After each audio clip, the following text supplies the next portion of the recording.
Hello, hello, everyone. Hi. Um, if I could just ask you all to take your seats, we're going to get started. Silence your cell phones. Do not disturb. The time is 2:11, but the time is also now. And I ask that you all be in here with me and my panelists. You are truly in for something special. So, I'm going to introduce myself. My name is Naomi Guerrero. I am from the Bronx. My father is Dominican. My mother was born in DR, but she was raised in Puerto Rico. And I moved to Miami a year ago for this fellowship. And you can read the rest on the website about what I've done and my work and my scholarship, but really, my interest is in raising our consciousness about ourselves and what we can do to enrich our everyday life across the board, across disciplines. Um, and that really is truly my desire, is to create more understanding for one another and be a bridge for that in whatever way I can be.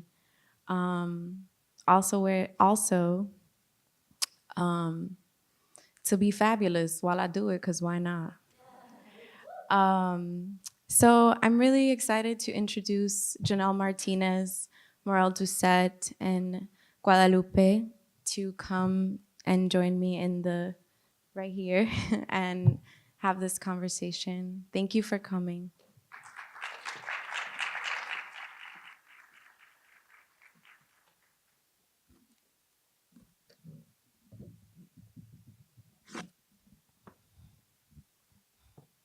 How y'all feeling? Y'all feeling good?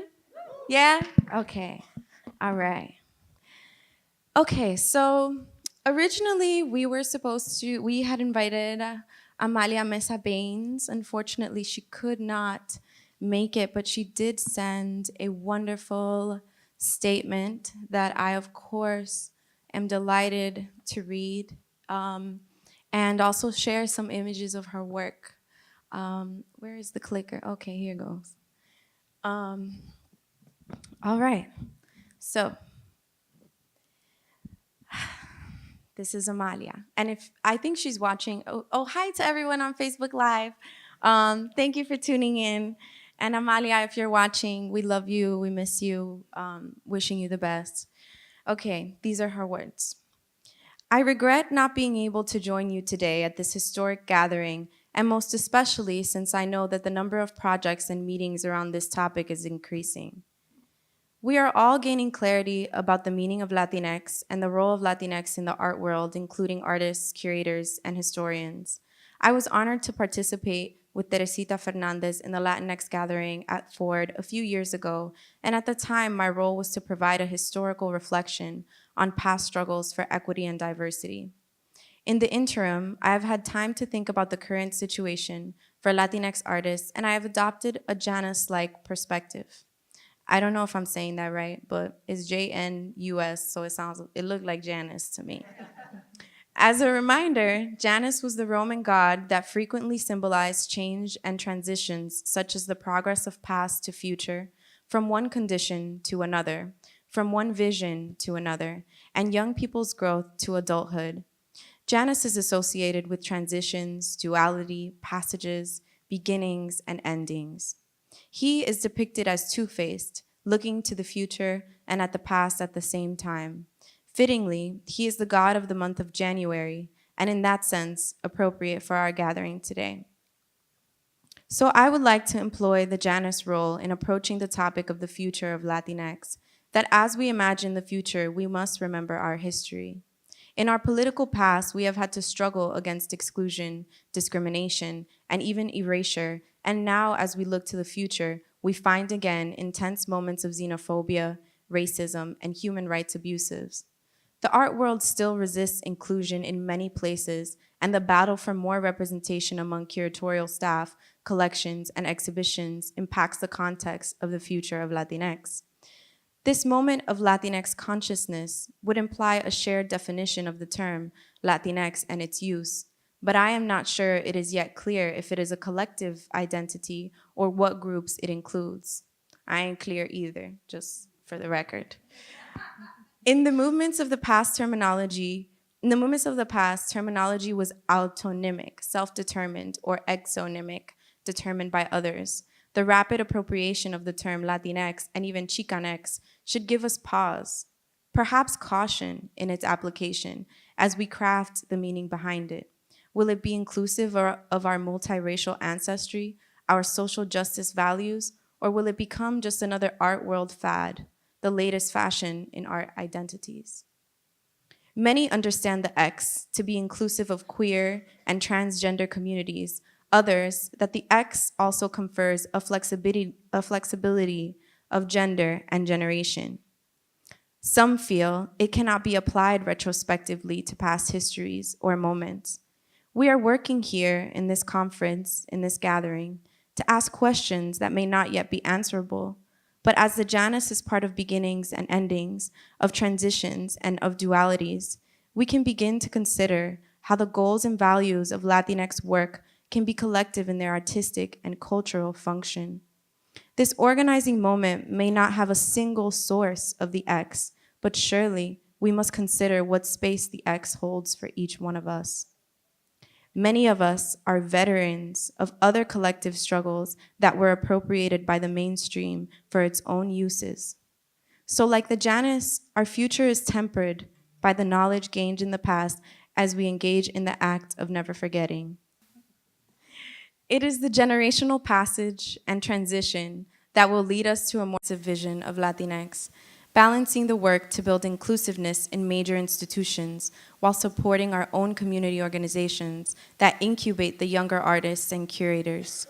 We are here sharing the lessons learned, building new definitions, and creating strategic collaborations to determine our own aspirations to our future.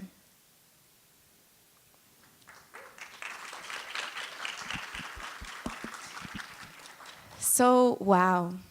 That was a wonderful statement, and she sent that last week, and I read it, and I was like, whew, thank you, because it was very loaded. So right now, I want to share some images of Amalia's work to honor her and her contributions, and just spend some time looking at them. This is an Ofrenda for Dolores del Rio, 1984, revised 1991. It's part of the permanent collection of the Smithsonian American Art Museum. This is the library of Sor Juana Inés de la Cruz.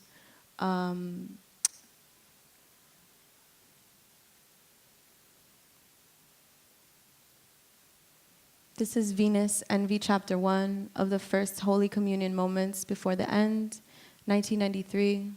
I also want to shout out Maximilian Duron, who wrote a feature on Amalia Mesa-Bains for Art News, and really it was a beautiful profile and very, very necessary. So shout out to those of us that are writing about our own.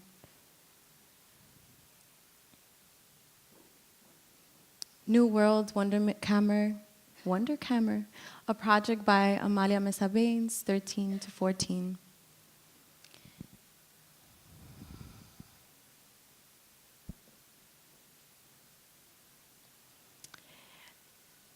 So I'm going to speak for a few, and then it'll be really a fluid conversation. Then I'm going to share some poems, only 2, and I promise they will be beautiful, because I'm also a poet, and I love poets. And I'm looking for my text. Okay, here we go. I wanted to talk a little bit about how you don't have to be a curator in a museum to be a curator. And all of us are curators and curating our own lives as we live it. And I think that because of the way that I'm motivated or whatever, the energies that I'm pulled by or what I decide to do, Everything I touch is basically crafted by the things that I care about. And I think that is true for all of us. So I wanted to spend some time and talk about where I stand and why it's important for me to be up here with you all.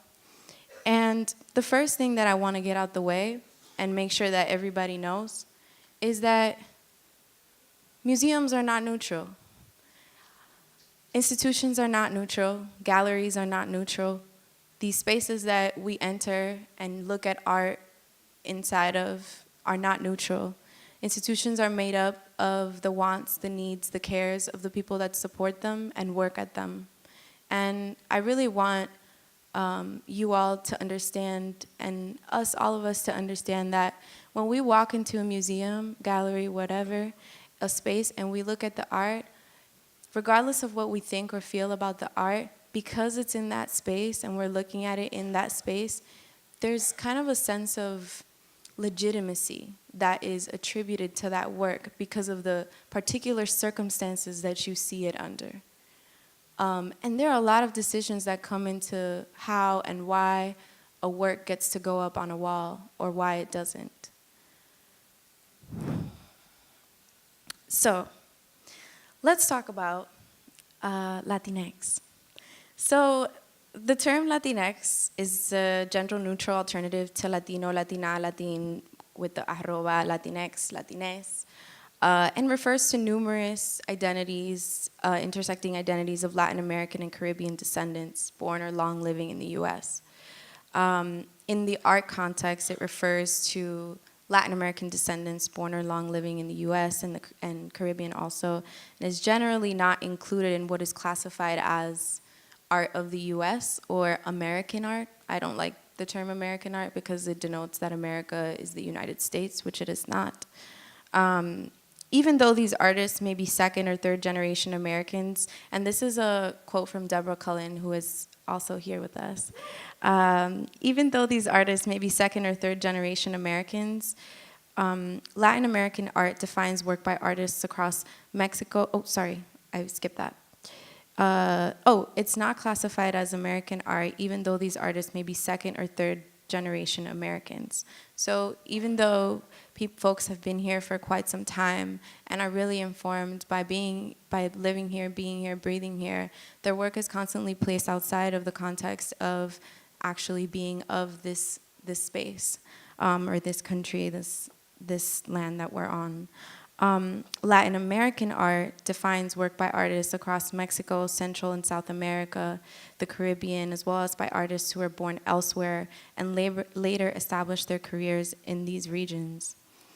Latinx art, Latino, Latinx, Latina, whichever you want to choose, purple, whatever, typically dates back to the middle of the 20th century. It was born out of a tumultuous time when these communities organized and demanded equal rights, better health care, and inclusion in educational curriculum that left Latinx out of history books.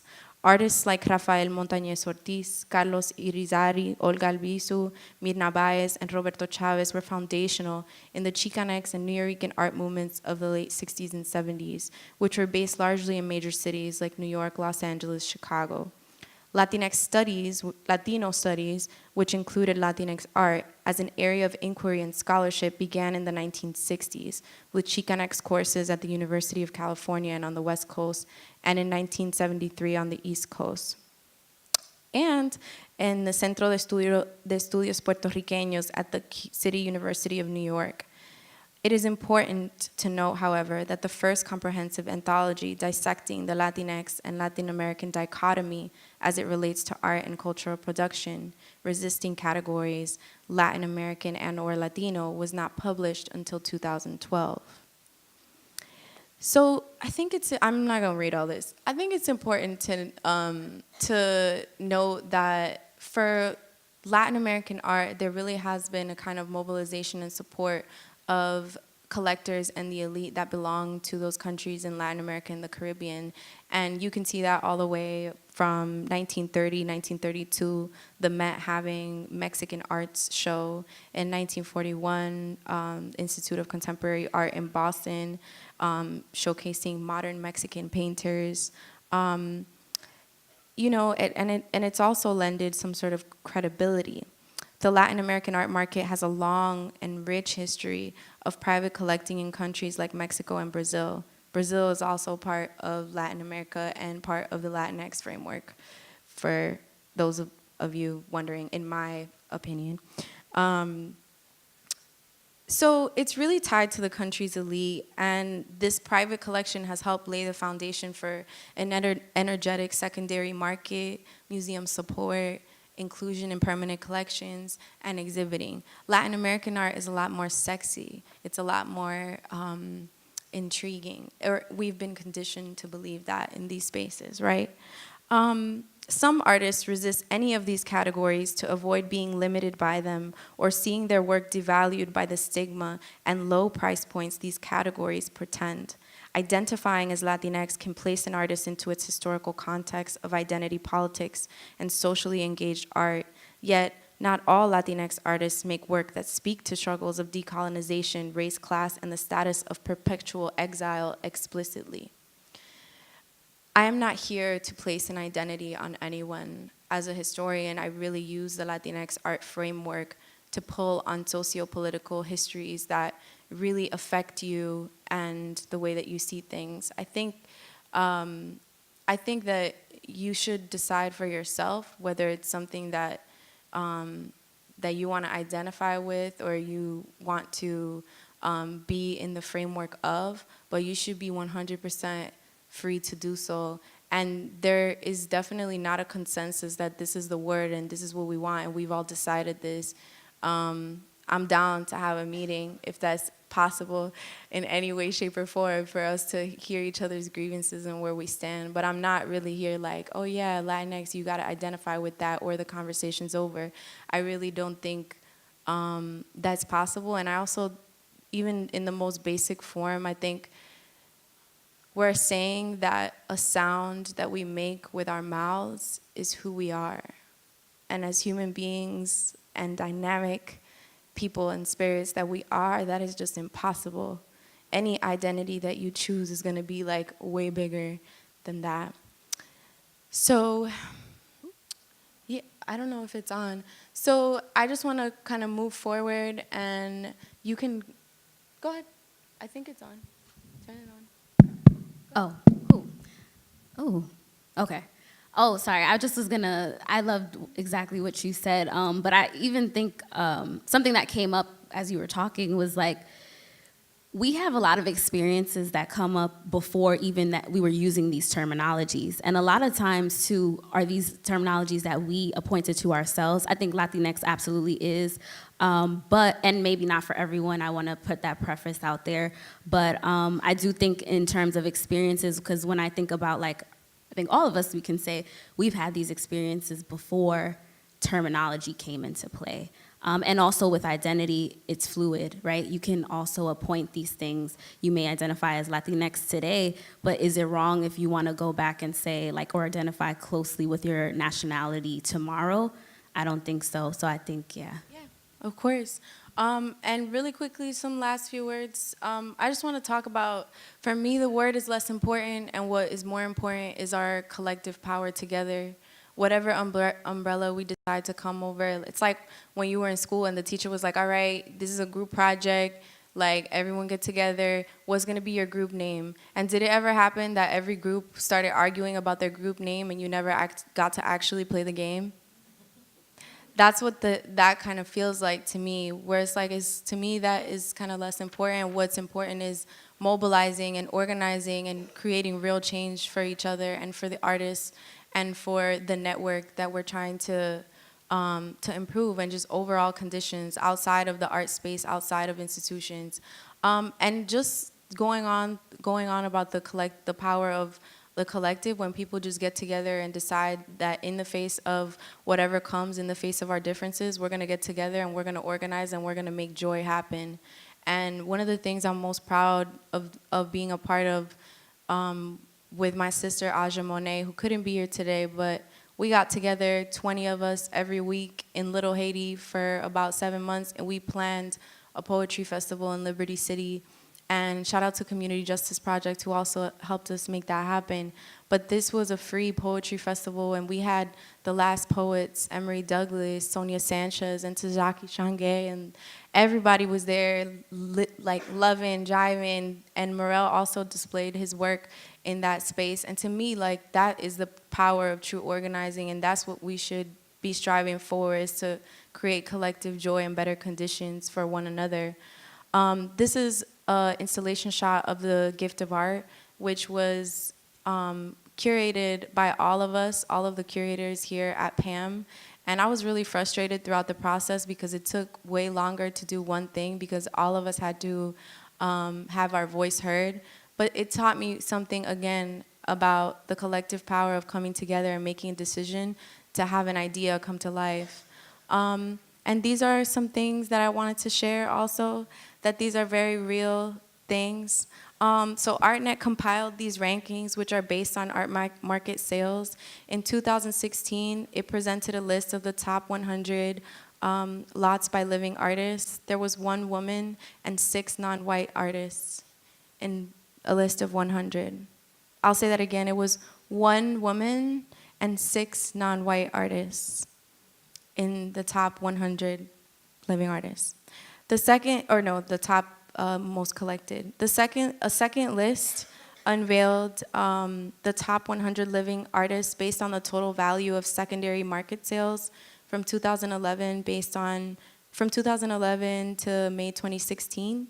In addition to, there were, I think, giving a grand total number of 8 out of 100 artists were women, and 45 out of 100 were non-white artists, the majority of whom lived in China.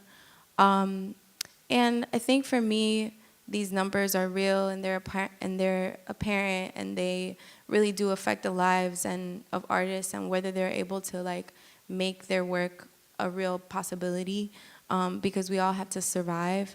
And it's also like clear that it can't be because your art is not viable or sellable or good. Like, it has to be a symptom of widespread discrimination and nothing else. And so I want to open up the conversation to our panelists. And Morel, we can start with you. And all right. All right. Hi, good afternoon, everyone. So I wanted to start off with 2 images. The one on the right is my ceramic work, and the image on the left is a very popular image on social media. So for me, many of my friends were asking me, do I identify with the term Latinx? Because I'm black, I'm brown, and the term has a lot of racial bias when it comes to colorism.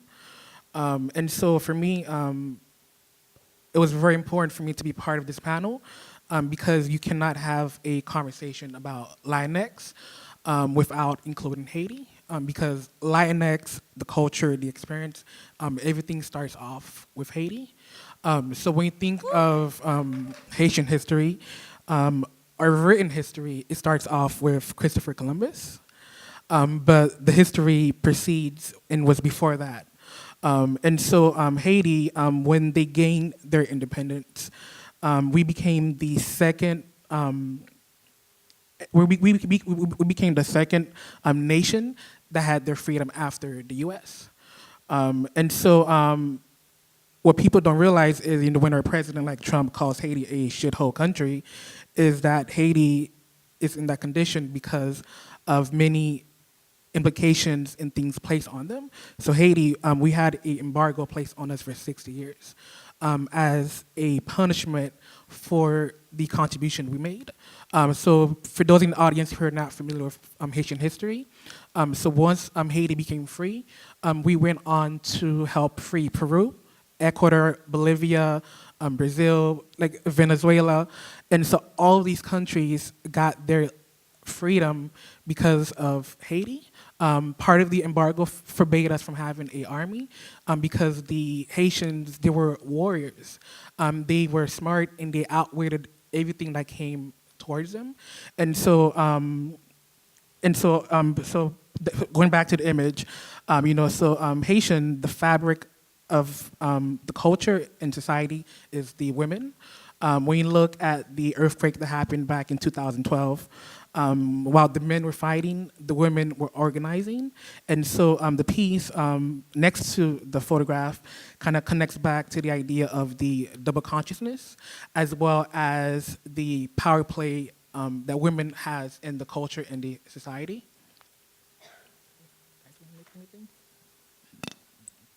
I can, what did you say? If you wanted to add? No, it's cool. Let me continue.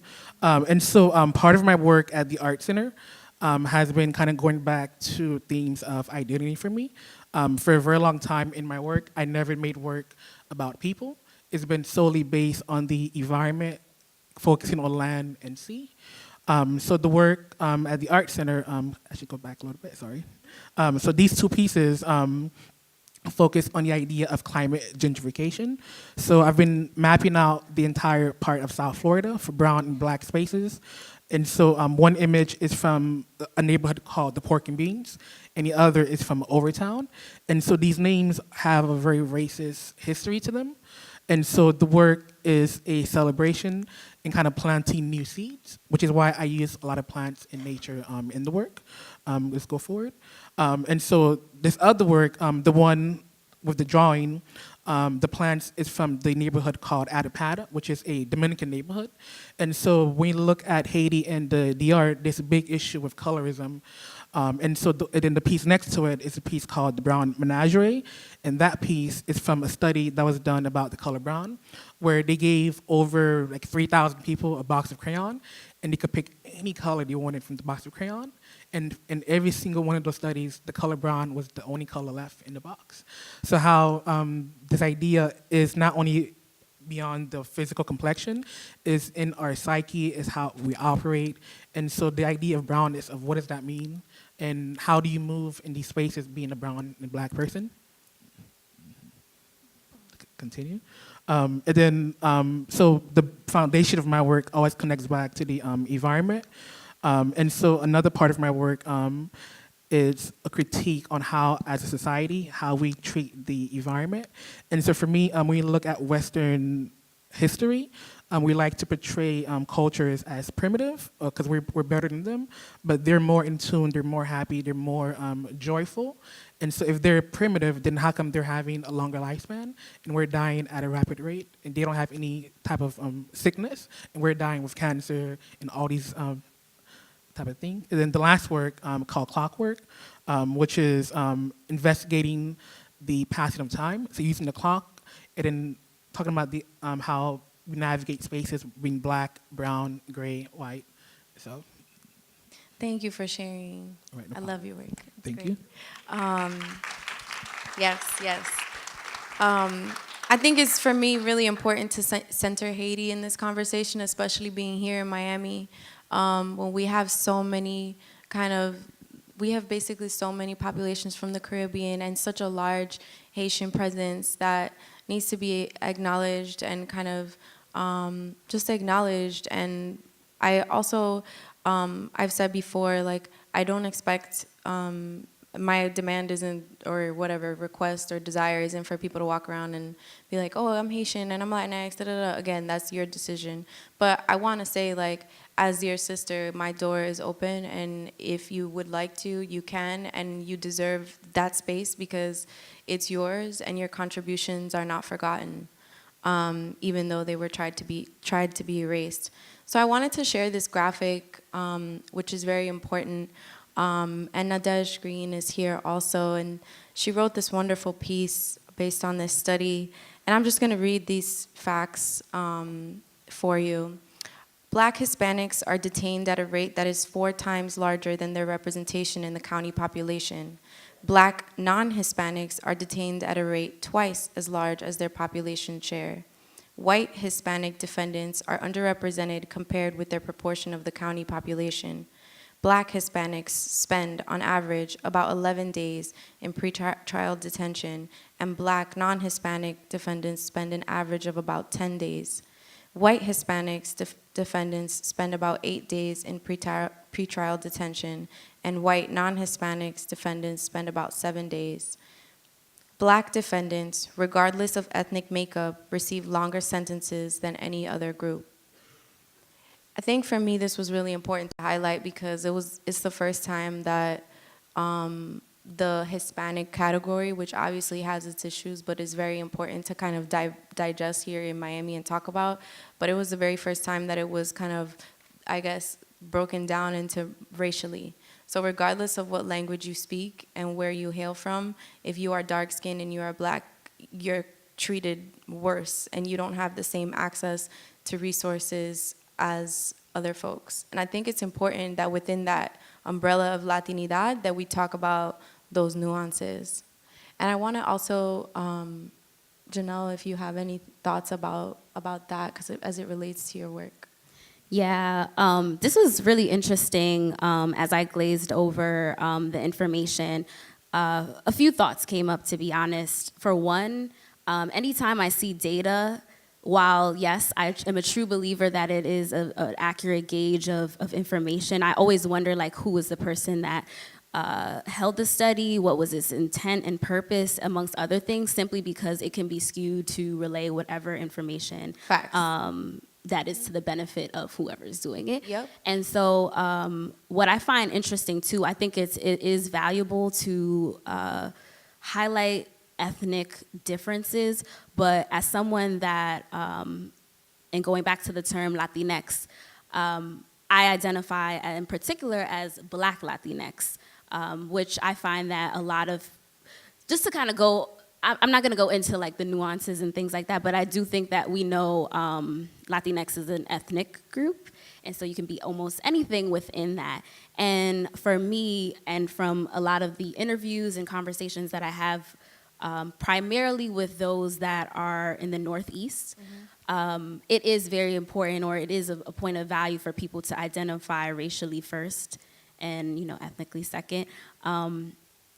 But with this in particular, to go back on to this, I would be, it's just so many things I think that come up, and I would be interested in knowing how does this fit in even to the prison to classroom pipeline, right? Because if we're starting to do this data, and I think this is the very beginning of like larger studies that they can do around how Blackness is criminalized socially, but we can also see how Blackness is criminalized on an institutionalized level as well, structurally. But how that connection can be made. And it's great that you included this in here, because while this is definitely, if people were not aware of this, it's great that they are now, but this is not an isolated situation too. Like we see the remnants and we see the connection of this in our day-to-day lives. Of course, thank you. I want to invite Lupe, please, to share with us and talk about your work, and then just let's flow. Okay. Hi, Guadalupe Maravilla is my name. A couple years ago, I changed my name from Irving Morazan to Guadalupe Maravilla.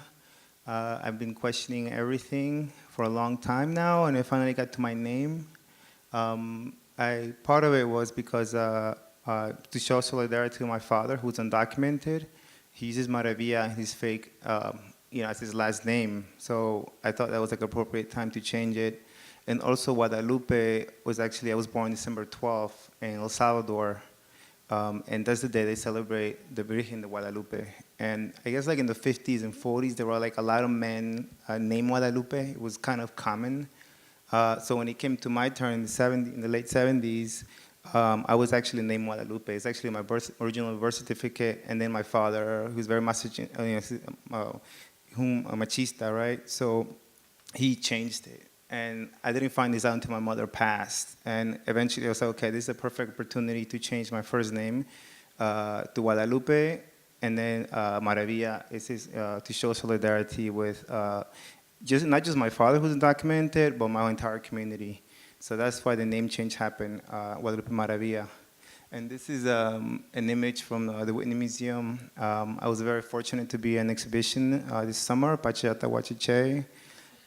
It was like one of the first, it's the first Latinx show that's happened there. Yeah, and there was also got an opportunity to do this performance. It was very special for me because it was like in my community in New York. I had students that were DACA recipients that were involved in the performance. I incorporated a band from Mexico City who were really close friends, and they helped me write the score for the music. It was basically like this little mini opera. Also incorporated a family of immigrant vampires that only drank blood of Americans. And also had some quinceañeras that were in mourning because of all the atrocities that happened in the border, particularly to women, so that's what they were representing.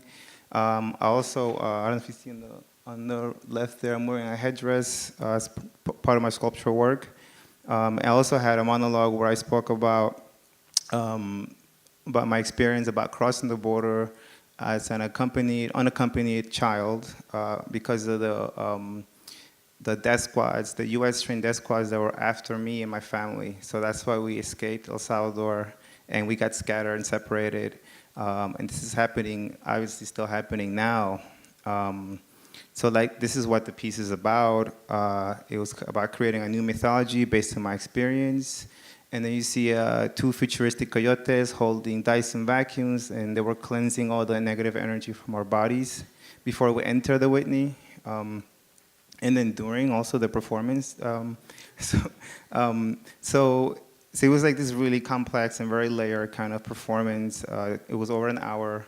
But interesting enough, like right after that, like, you know, like I had this really great experience with the exhibition and then the performance. And then 2 months later, the caravan coming from Central America, and they are having the same journey that I had over 30 years ago. And they're getting stopped at the border. Families are getting separated. Same thing is happening, but it's like so much more intense. This is still happening. And then the incident with the Safari Land happened. And I, as an artist, like that, it was such a difficult moment because my connection with the Whitney. Can you share what do you mean by that? I don't. With the Safari Land, you mean? Yeah, well, Safari Land is a corporation that is owned by Canders, who's actually in the board and trustee of the Whitney. And he actually owns a company that supplies, like, I guess, all types of military equipment, and particularly pepper bombs. And these same pepper bombs are used on protesters in the Dakota pipeline, to the immigrants on the border. So, you know, as an artist, it's like, wow, what are these institutions? Like, this is something that, you know, it's as an artist, I think we have to question everything. If I'm questioning what type of eggs I'm going to buy at the supermarket, of course I'm going to question what kind of, my role with institutions. So, like, I think it's like it's very difficult because this is what my staple of my work's about, and for that to be directly impacted by the institution. But with that said, too, like my experience with the curators and the staff and everyone that worked there is just like such a great experience. And a lot of them feel like they sent me emails and called me, and like they were very supportive of my, how I'm handling it. Yeah, of course I'm gonna go protest, right? It's like really interesting to be like invited to perform, and then like 3 months later I'm protesting in the same space. That's important. It's important to highlight as artists how you're really like in conflict with yourself, and you have to a lot of times decide, do you want to do this to kind of share your work with the public and benefit from showing with an institution, or are you going to say no thanks because this is against my values? Right. So I actually have a lot of friends that are terrified to even post anything on social media because they're afraid they may never get an opportunity to exhibit at the Whitney or other museums. And a lot of them don't want to go to protests because of the same reasons. So it's a conflict, right? I can understand the struggle that everyone's going through and all the hard work, and they just want to protect themselves. And I mean, that's fine. Everyone's going to be different on this. But for me, it's like I'm still interested in working with institutions because this is my work's about. I want to make work about what's happening in addition to protests, right? So I think that's like really equally important. Just to make work about it and criticize institutions and what's happening with the work. So like that's I mean that's where I'm at right now. I mean things might change if we go forward and things intensify and nothing is done, nothing is changed. So that's like really my stance on it like right now. Yeah, as we speak, I think Decolonize This Place is hosting a kind of open community forum to talk Yeah. about what's happening. And I think it's just such an interesting kind of thing to tease out is like, do we collaborate with institutions to talk about things that are and like share our name with institutions, even though we may not agree with what they support or members of their boards or trustees? Like, are we in an impossible like kind of situation where like, how do you make peace with that, with wanting exposure and wanting your work to and wanting your work and the kind of, I don't know, the prestige that can come with the institutional name, but also like, how do you hold institutions accountable is the larger question. Like, what do we do? What do we do with the power that we have, which a lot of times we feel powerless to do that because we're like, oh, well then, and it's true that like if you're an artist and you have an unpopular opinion or a curator or historian, whatever, in whatever capacity, like you really can get ousted from the art world and shunned and no one will work with you. And that's a reality that a lot of people have gone through and faced and needs to be acknowledged. I want to invite Janelle again to talk a little bit about Una Latina and Dr. Vega. Yes, and first and foremost, because I know I just like jumped into the conversation earlier, but I wanted to say thank you, Naomi, and to the PAMM community for having all of us, and also thank you for being an attentive audience. So, yes, Ain't I Latina. I started a platform in 2013 simply, and it kind of parallels a lot of what has been said of like this questioning of identity. As you can see, I'm a Black woman, very proud of that. And also, and not even also, in the same body, you can be multiple things. And being Latinx has been a part of my existence, again, before terminology really came to be. And it's something that my parents made me very much aware of. However, talking about the differences in space, once you leave like your home space, you're out in the world and people can digest you however they see you fit or see fit best.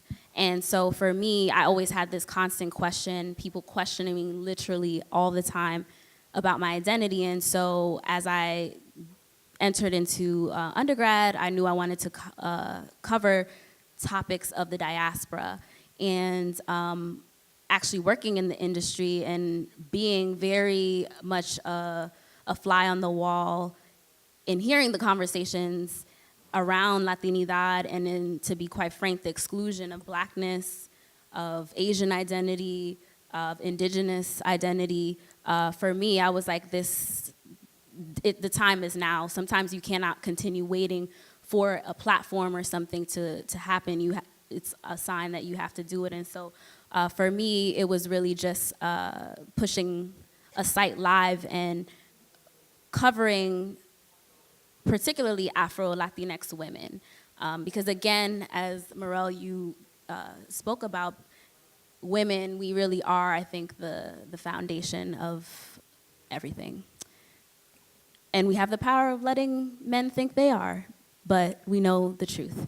And so I will say that for me, it also, in terms of representation, we oftentimes know that women don't often get a seat at the table. So it was very important as I began covering these stories to really put the spotlight on women. And when I say women, I want to be clear that I'm not saying just cis women. I'm talking about however one identifies within the umbrella of womanhood, because I do think that that's important. This clip in particular. So outside of Ain't I Latina, I am, as was mentioned, a journalist. And while my canvas is not the typical, my canvas is really the newsroom and how I cover topics of identity. And these are just two clips that I did within 2018.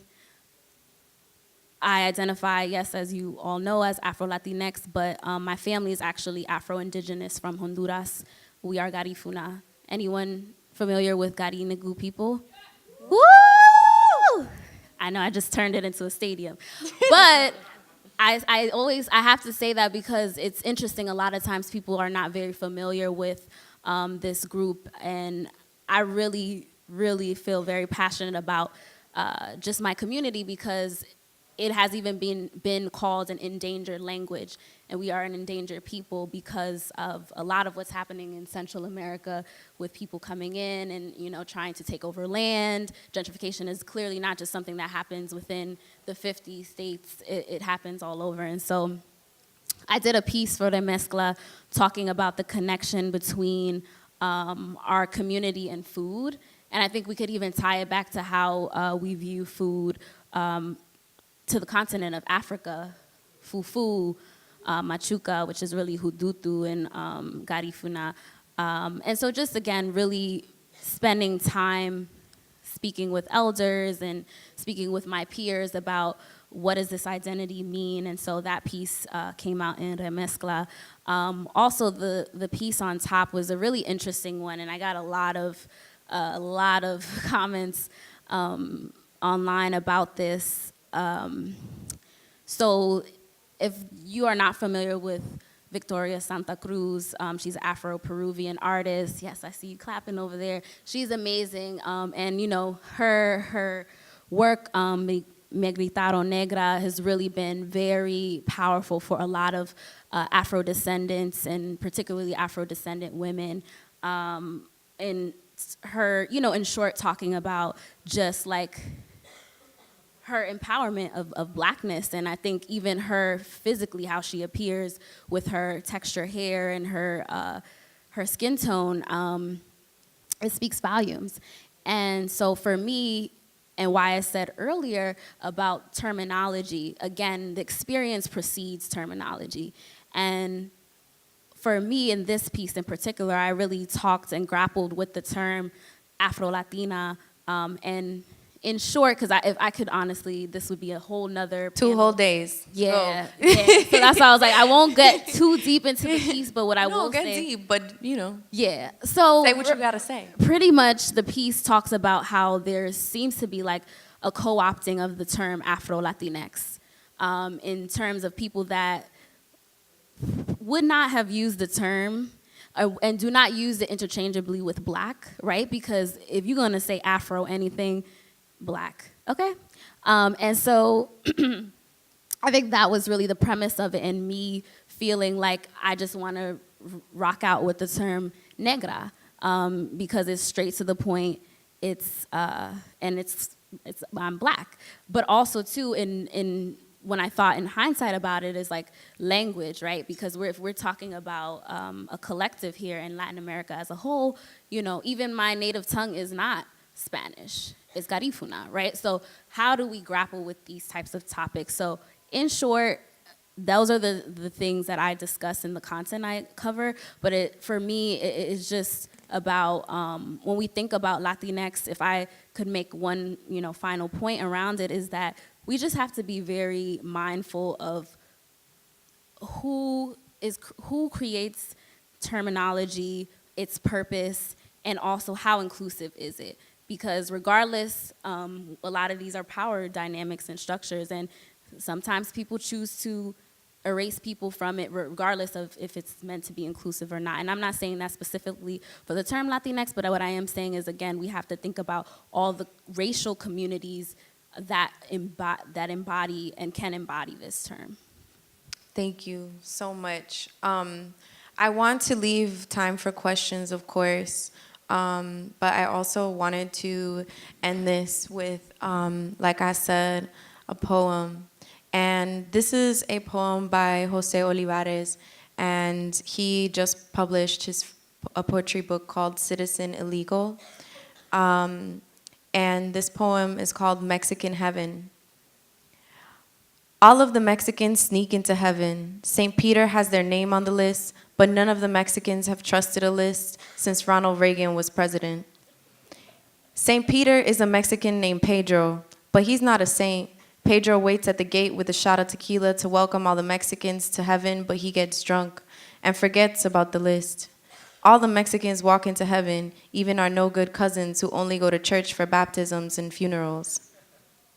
It turns out God is one of those religious Mexicans who doesn't drink or smoke weed, so all the Mexicans in heaven party in the basement while God reads the Bible and thumbs the rosary. God threatens to kick all the Mexicans out of heaven if they don't stop con las pendejadas, so the Mexicans drink more discreetly. They smoke outside where God won't smell the weed. God pretends the Mexicans are reformed. Hallelujah. This cycle repeats once a month. Amen. Jesus has a tattoo of La Virgen de Guadalupe covering his back. Turns out he's your cousin Jesus from the block, Jesus. Turns out he gets reincarnated every day and no one on earth cares all that much.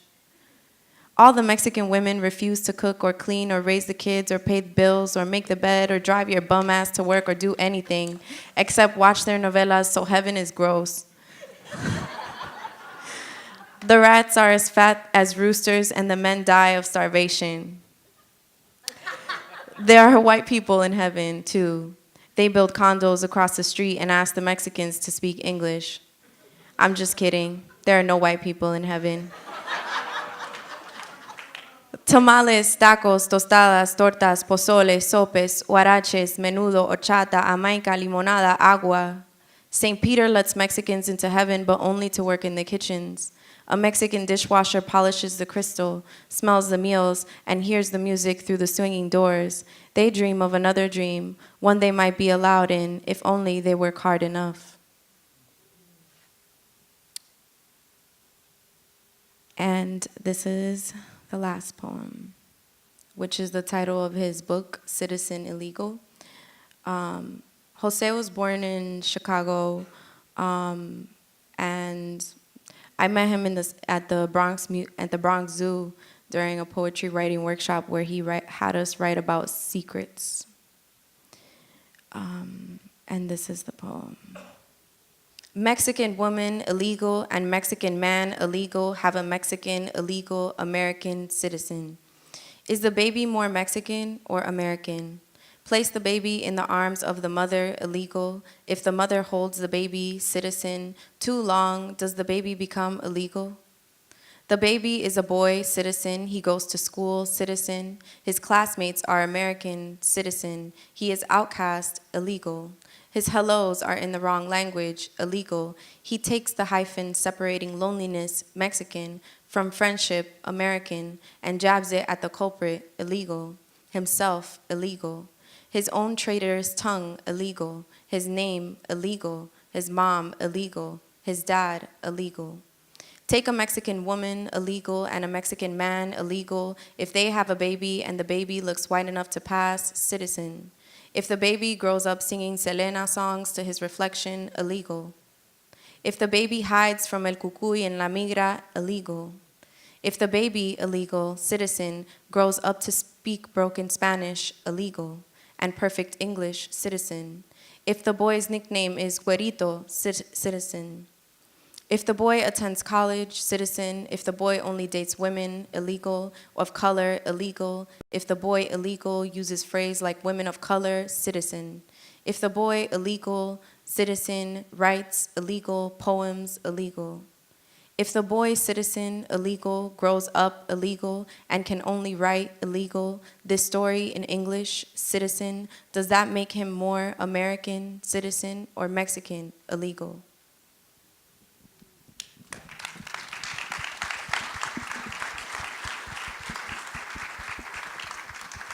Thank you for listening. We're opening it up to a few questions. If your question sounds more like a really long statement, think about it more until it turns into a question. Because I really want to answer questions for those of us that have them. And my door is always open. Our bios and contact info is on our website, the Latinx Art Sessions website. And you can always reach out to either one of us, or if you're curious about the work that we do in the space that we hold in the real world, you can do that. So yeah, any questions? Hello. Hi. My name is Dora Valdez Fowley, and I'm very, very proud of being Latin. And I've listened carefully yesterday and today to the presentations, found many of them very interesting. I support everything that you're talking about, but I still haven't understood why the X has to be there. I think we have fought, and I have in my life, for a strong position for being a Latina, for my culture, Latina, for everything Latino, Latina. I don't understand or need the X. I'd love for you to explain to me why I should.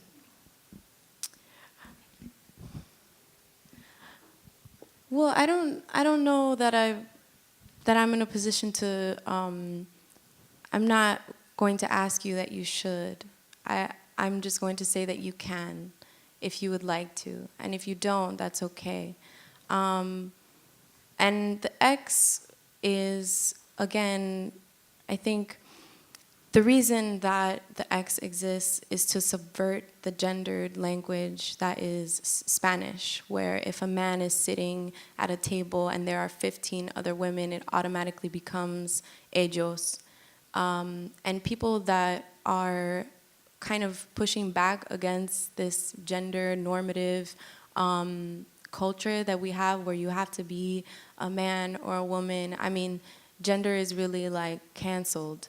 So I think that what I mean to say is that we don't have to be either or, man or woman. And if you don't find yourself within that gender binary, I think that's where the X comes in, where you don't want to say ella because I necessarily don't identify as a femme or as a woman or whatever. And if that's not a kind of, if you've never had to pause and to think about your gender identity or where you fall within that spectrum, then I can see how it's difficult to understand. But please know that a lot of people do struggle with their kind of coming to terms with the way that they present in their bodies and what they feel as far as their gender and who they are. And that, you know, that can go into like just the nuances of queerness and being trans and being something that is,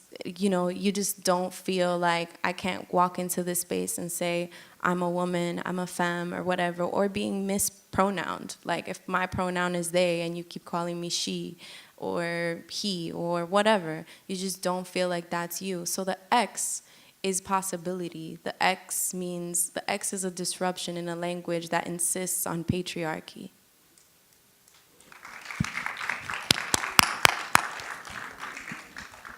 I hope that answers your question, and if it didn't, we could talk. We could keep talking. Hey, this is more for Morel as a local, and maybe to you too, Naomi. So it's wonderful to have a conversation about existing in this space and interacting and intersecting with one another. But we know that Miami is very segregated and that we very much live in our own bubbles. So you can be Cuban and live a very Cuban-centric life and have no experience to what it means to be Haitian in Miami. You can be Haitian in Miami and have no idea what it is to be Venezuelan or Colombian or Nicaraguan or Honduran. So how do you take this conversation out into the community, even within the art space, right? Because again, art is very segregated in Miami. You have Haitian art, and you go to a Haitian art exhibit, and it's all Haitians, right? You go see Fake, which is showing right now at the Colony Theater in Miami Beach, which is about the Cuban-American experience, and it's all Cubans, and there's no one who's not Cuban. So how do we get to know each other's stories if we're not intersecting in those spaces to get to know those stories? Yes, good question. I knew you would. So for me, my experience is very unique. For a very long time, so I come from a long line of historians in my family. So growing up, I remember it was never popular to be Haitian. You know, so everybody.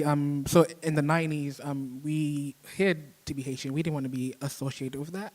And I think it wasn't until like media started to change the perception of what does a Haitian look like. You know, and so for me, the way I navigate those spaces, sometimes I think I code switch between situations. You know, there's been many moments where I would speak to somebody on the phone, and I head over to the office, and I walk by, and you're looking at me like, what am I doing here? And then as an educator, for me, is the way you kind of make those connections is by creating programming that is not just talk, that creates action. And so for me, these actions are, they can take place in forms of fundraising. They can take in terms of new programming that are sustained. It's not a one-time thing. Even being here at PAMM as an educator, when I was on the staff, I think we had a great impact of serving students from as far north as West Palm Beach and as far south as Key West. And so for me, my interaction is by telling my experience and how it's authentic from my lens. And so if we're open to hearing those conversations, we can connect because we're human. And that is what the term Latinx for me means, is a human connection. So it transcends race, it transcends gender. It's about me, you, we're people, let's be present in this moment. So. As far as when I came to Miami, I was so shocked. I was like, wow, y'all really like in your little like sections. And I think a lot of that has to do with like in New York, it's such a transient kind of city. Like you can be in the Bronx and then in 30 minutes you're in, well not 30 because the MTA be playing, but like in an hour you could be like 45, you can be like in Midtown or whatever. So you can really navigate the city kind of freely without the car. I think because of the way of the geography of Miami and also the ways that neighborhoods have been kind of systemically kind of determined to be, people have been, specifically black and brown folks have been kind of pushed into certain parts. I think that what I will say that I was just like shocked at how kind of concentrated and segregated. It's like we believe that we are diverse because there's diversity in language, but within that everybody's diverse in their own little kind of silos. And as far as what do I do to address that? This is one example. I think there are a lot. I'm so happy that y'all are here because even looking in this room, I can tell that there are so many different people and faces and parts of Miami and outside of Miami, and so I'm so happy to see that. So doing something like this, but also taking that and integrating it into how you experience the museum. Shout out to education and public programs departments everywhere. We love y'all, and y'all are the best because they really kind of are the most. Shout out to teaching artists, shout out to all of y'all docents that walk around and really interact with the public in the museum. But I think it's really about taking the museum outside of this physical building and going out into the community and not asking ourselves, oh, why aren't people coming? It's like, okay, why aren't we going? So for me, the way that's why the Maroon Poetry Festival for me was so important to participate in that and be a part of that, because that was one example of like what I think institutions should be doing every month. Like get your budget together and fund that type of stuff all the time, because that is what's really necessary, because that way art has the power to bring us together, and it can and wants to. So we should lend our resources, whatever resources we have. And to my people with resources in the room, please support and just get them resources together to help us create these spaces, and not just these spaces, but also like create real change so that people are inspired to go out and make other moments that are full of action. Shout out to Dream Defenders too, action that can impact legislation, action that can impact, that can go beyond talking, because talking is great and I love it, it's cool, but if we aren't doing things that kind of spiral out into the world and again change our conditions, then what are we really doing? So I guess that, to answer your question, public programming and education departments in my world are extremely important, and typing, writing curatorial texts and supportive texts that are kind of inclusive of different perspectives, but also believing that just because you're a space or a city or whatever is diverse in language, or people come from all different places around the world, doesn't mean that that diversity shows up in the same way in the same spaces. If you look at Miami, like what kind of people be at the beach, what kind of people be in other, you know, like it's just like if you go in elite spaces, you'll find that everyone looks the same. And that is the part that it's like, okay, that's why it's so important for us to be here and be talking here and be together here. And I hope that you're inspired today to go out wherever you hail from and make some change happen and take some action. How much time do we have? I don't know anything about time. Can someone tell me? 10 minutes. 10 minutes, okay. Any other questions?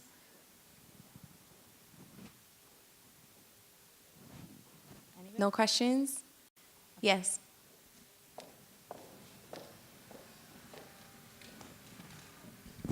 Hi, it's actually a really quick question. I'm Angela. I'm a teaching artist at PAMM. Hi. And I'm wondering if you are planning on hosting any Latinx art sessions in Spanish in the future? Sure, that's such a good question. The hope is to continue Latinx art sessions. We don't know how that's gonna happen or what, but we definitely talked about language being part, and we were going back and forth about having like live translations and things like that. And I think the goal is to move in that direction. For this one, obviously we didn't do it.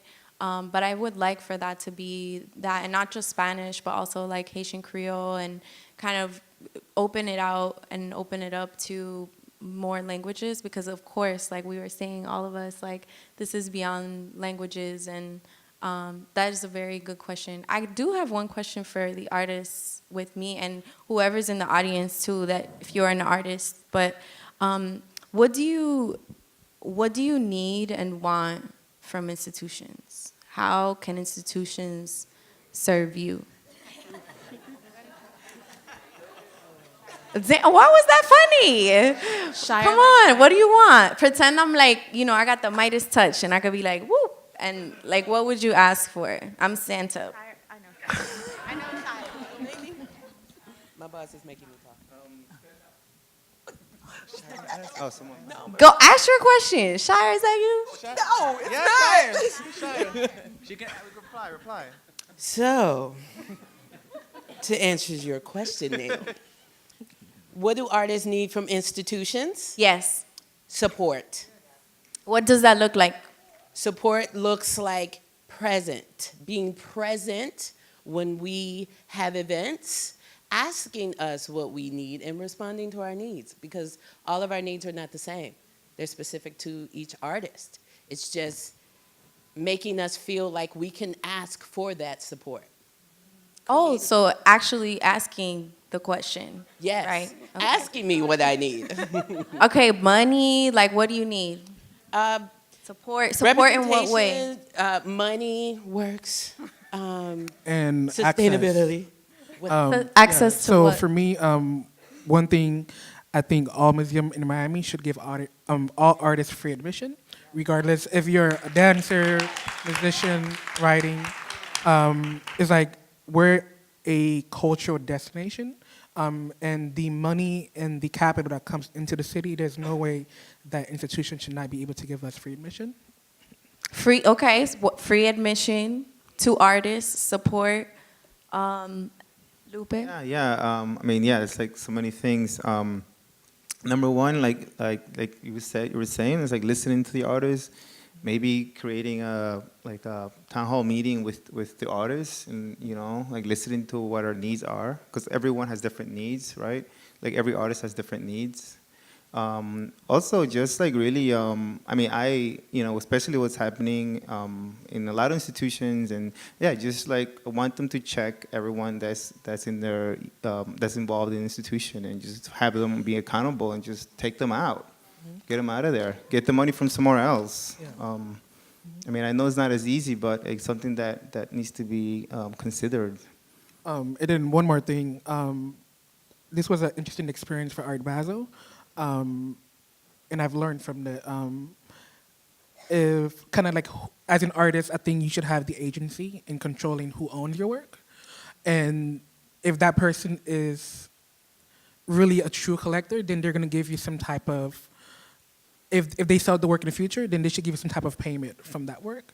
So I made a decision recently where a collector was interested more so in holding on to my work for the value that it may have in the future, but wasn't invested in the research study and where I was coming from. So I made the decision to not sell the work to that collector. So having Yes. an agency of who owns your work and seeing, are they really invested in you as an artist, or are they invested in you as a money or profit? I'm answering my own question, even though I'm not an artist. I've always thought that museums also should be like these spaces where artists are educated about the nuances of the market and what kind of contracts to develop when selling their work.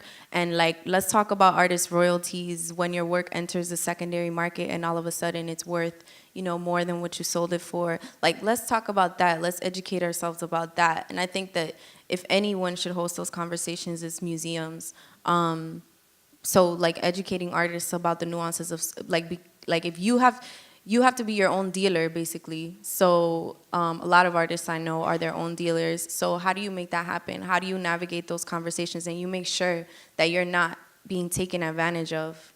Because that's a real like issue. I see artists being taken advantage of because they know, like collectors or whoever is buying their work knows they get them at a good time, and then whoop, it happens. So that's a real thing. So I think like museums should host those conversations and can and should do that. That was my one input. Also, offering some sort of that open town hall for artists thing, like that's super dope. And I'm not writing this down because it's being recorded, so I'll look back.